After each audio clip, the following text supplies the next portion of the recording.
Good day everyone, we are the group 2 and today we're going to report about types of speech context, types of speech style, and types of speech acts. Included sa types of speech acts is performatives and classification of speech.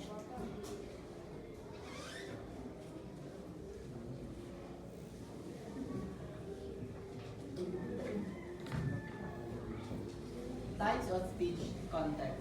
Speech context refers to the social situation in which communication takes place. It encompasses the environment, participants, and the relationship which significantly influence the way we communicate. Understanding different speech contexts help us to interpret meaning accurately and communicate effectively. Here are some common types of speech contexts. First is intrapersonal. Interpersonal communication is communication with oneself. It involves internal thoughts, feelings, and self-talk. This type of communication is essential for self-reflection, decision-making, and emotion regulation. The example of intrapersonal is you're trying to decide what to eat for dinner. You think about your options, consider your budget and dietary restrictions, and weigh the pros and cons of each choice. This internal dialogue is an example of intrapersonal communication. So let's go to the number 2, interpersonal. Interpersonal communication involves communication between two or more people. It can be formal or informal, and it can be ranged from casual conversation to more formal interactions like job interviews.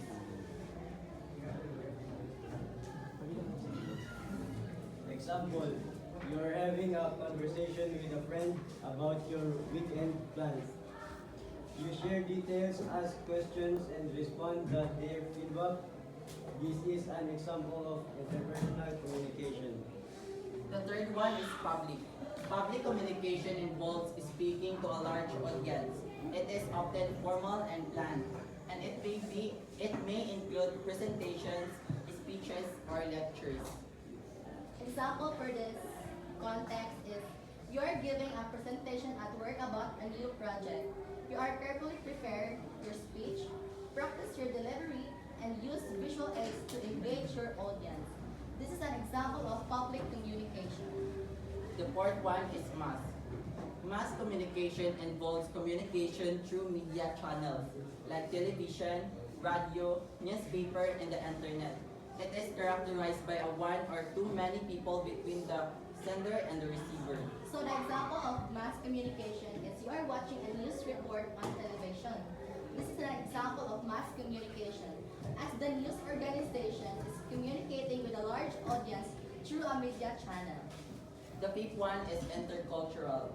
Intercultural communication involves communication between people from different cultures.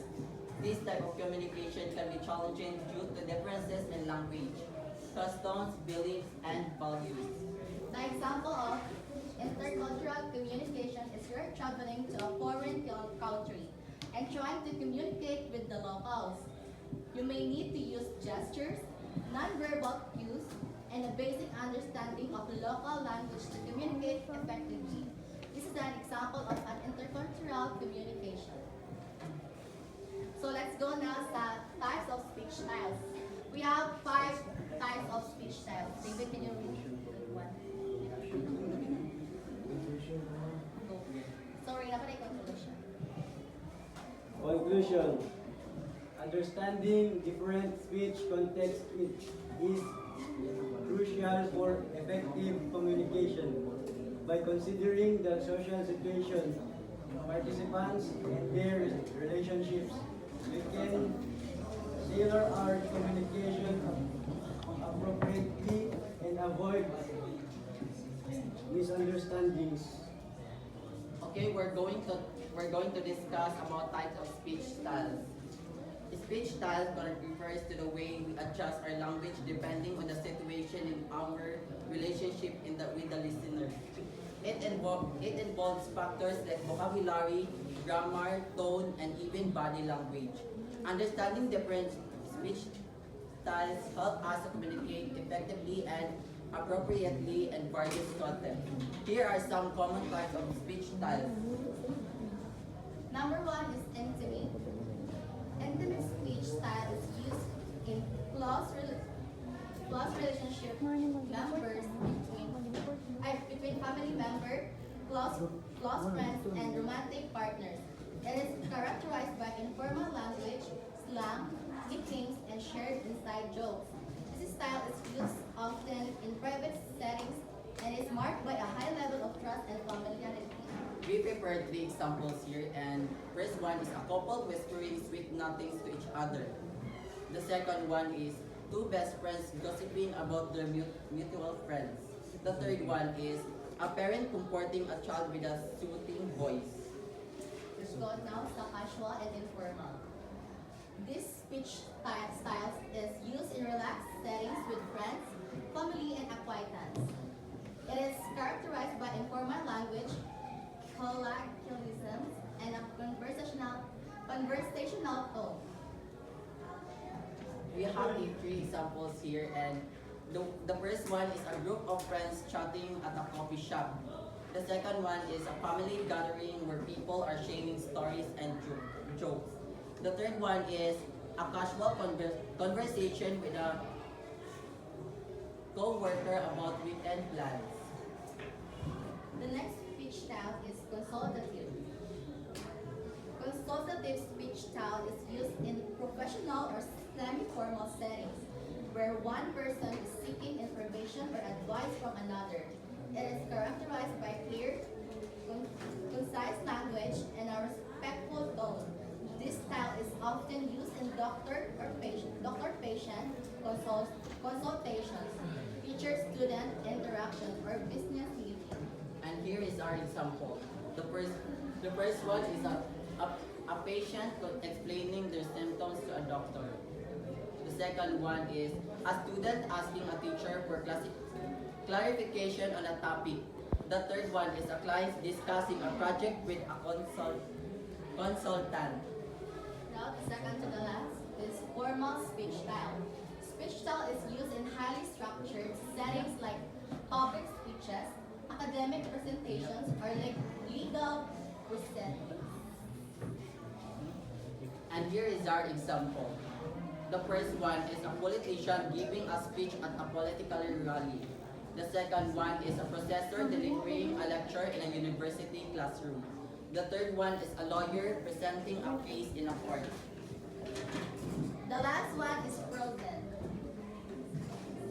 Frozen speech style is the most formal style and is rarely used in everyday conversation. It is characterized by highly structured language, archaic vocabulary, and rigid tone. This style is typically used in religious ceremonies, legal documents, or historical texts. And here is our example for frozen. The first one is a wedding vow written in a traditional style. The second one is a legal contract written in a formal and precise manner. The third one is a religious text written in archaic language.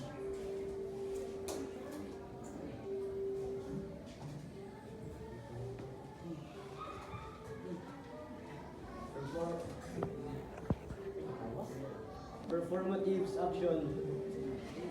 Conclusion. The conclusion of the type of speech styles is understanding different speech styles is crucial for effective communication.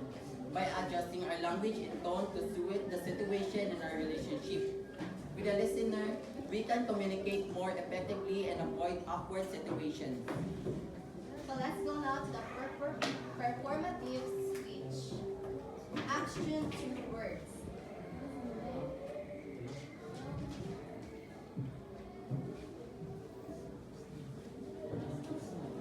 Performatives are words or phrases that perform an action simply by being uttered. They are not just descriptions of reality. They create or change reality in some way.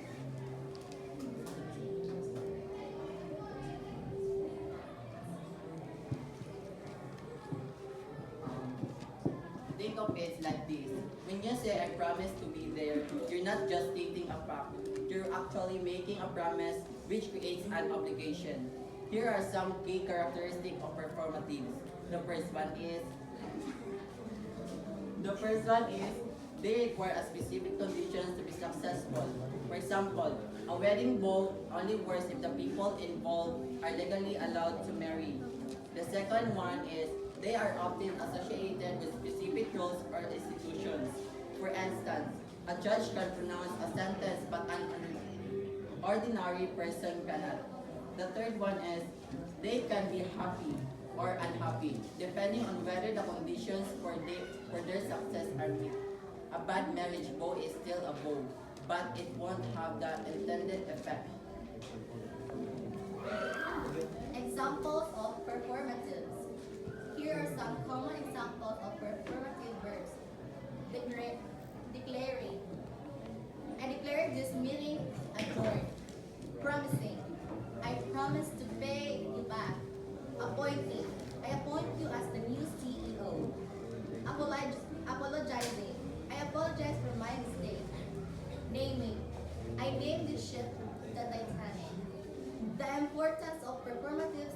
Understanding performative is crucial because they shape our social interactions and create our reality. They allow us to create commitments and obligations, establish authority and power, change the status of things, express our intentions and feelings. By understanding the power of words to perform actions, we can use them more effectively and responsibly in our daily lives. John Searles, a renowned philosopher of language, developed a classification of speech acts that categorizes utterances based on their intended function in communication. His framework identifies five main categories. The first one is assertive. The second is the directive. Third one is commissive. And fourth one is expressive. Then, and declaration. This response will focus on the definition and examples of assertive. Number one is assertive.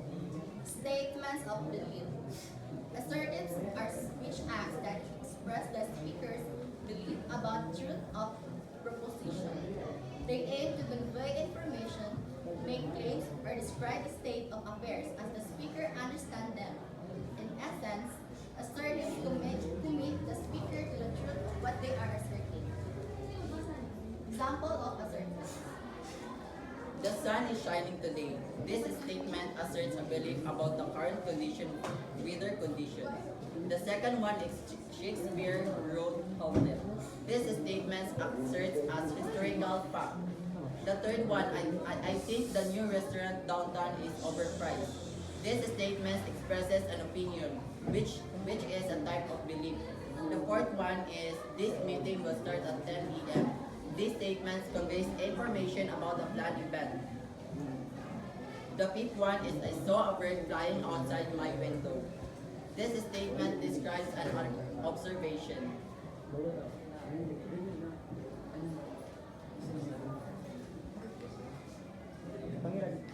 Number two is directives. Influencing actions.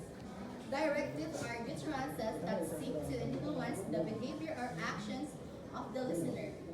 They are characterized by speakers' desire to get the listener to do something, whether it's a simple request or a forceful command. Example of directives. First one is please close the door. This is a polite request for the listener to perform a specific action. The second one is don't touch that. This is a forceful command prohibiting the listener from performing a specific action. The third one is could you pass me the salt? This is more formal request using a modal verb to soften the directive. The fourth one is you should really try that new restaurant. This is a suggestion offering advice to the listener. The fifth one is let's go for a walk. This is an invitation proposing a shared activity. Commissive. Committing to future actions. Commissive are speech acts that commit the speaker to a future course of action. They express the speaker's intention to do something, creating an obligation to fulfill that commitment. Commissive.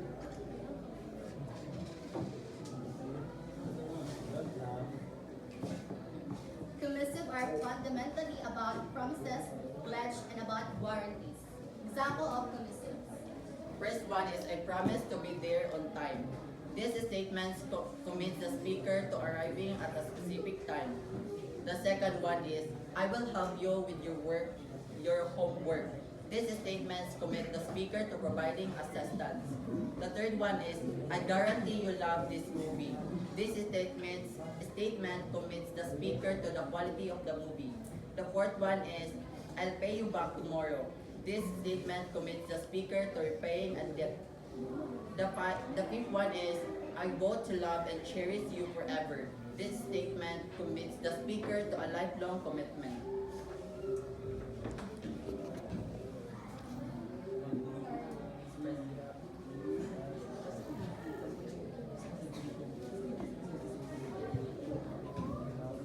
The fourth one is expressive. Expressives are about conveying the speaker's internal state, their emotional response to something, or the subjective evaluation of a situation. They are not primarily focused on changing the world or influencing others' actions, but rather on expressing the speaker's inner feelings and opinions. Example of expressive. Number one is I'm so sorry for your loss.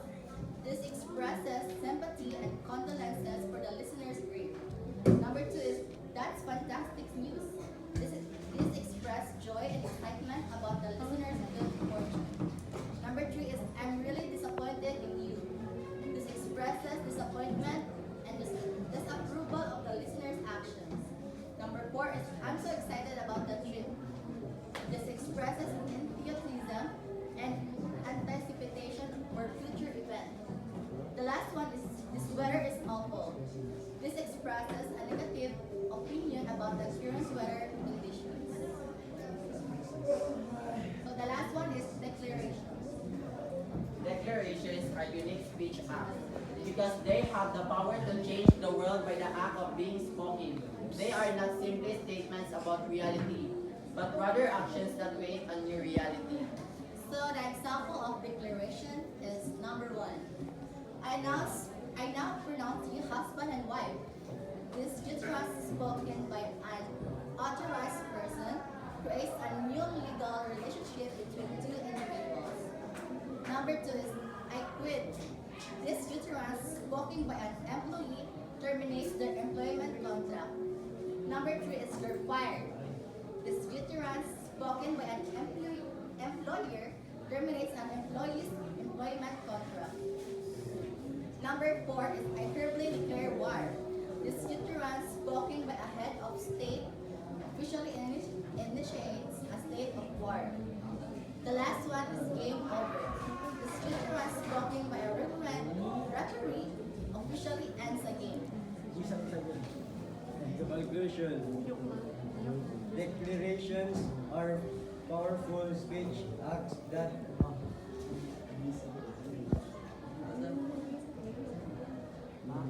demonstrate the transformative